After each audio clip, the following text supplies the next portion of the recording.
Media internasional ramai melaporkan bahwa polisi Indonesia menggerebek laboratorium narkoba besar yang tersembunyi di sebuah villa di Pulau Bali dan menangkap 4 orang pada Selasa 14 Mei 2024. Associated Press, Washington Post, Fox News, Xinhua, Toronto News, Straits Times, dan EPA melaporkan penggerebekan besar ini.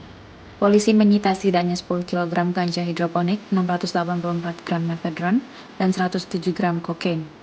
Polisi menggerebek rumah di kawasan mewah Canggu awal bulan ini dan menemukan 2 lab narkoba di ruang bawah tanah, kata Kepala Badan Reserse Kriminal Polri Komjen Wahyu Widada. Widada mengatakan salah satu lab di villa tersebut dirancang untuk memproduksi bahan ekstasi, sementara yang lain berisi kebun hidroponik ganja. Polisi mendapatkan informasi tentang fasilitas ini setelah penggerebekan lab narkoba di Jakarta yang terkait dengan bandar narkoba paling dicari di Indonesia. Tersangka asal Ukraina yang hanya disebut inisial IV dan MV bertanggung jawab memproduksi dan mencampur bahan untuk membuat narkoba, kata Wahyu Widada.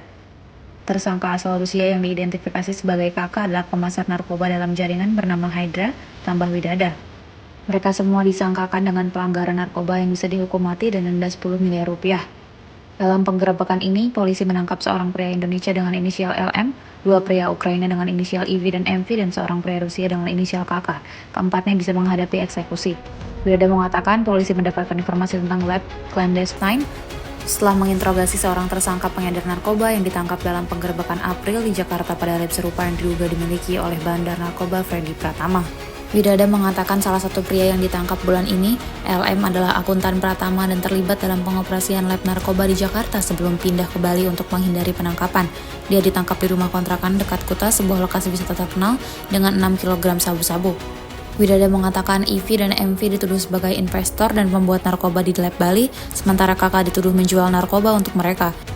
Polisi juga mencari 2 pengedar lain, pria Ukraina yang diidentifikasi sebagai RN dan OK. Memakai seragam tahanan berwarna oranye, para tersangka diarak dengan tangan terikat dalam konferensi pers di Denpasar, ibu kota provinsi Bali. Polisi menyita ratusan kilogram bahan kimia prekursor untuk ekstasi dan peralatan untuk menanam ganja, termasuk lampu ultraviolet dan sistem penyiraman otomatis. Tahun lalu, Mahkamah Konstitusi Indonesia menolak uji material Undang-Undang Narkotika yang akan membuka jalan untuk legalisasi ganja untuk keperluan medis. Kantor PBB untuk Narkoba dan Kejahatan mengatakan Indonesia adalah pusat penyelundupan utama meskipun memiliki beberapa undang-undang narkoba paling ketat di dunia. Sebagian karena sindikat narkoba internasional menargetkan populasi mudanya. Download Tribun X sekarang, menghadirkan lokal menjadi Indonesia.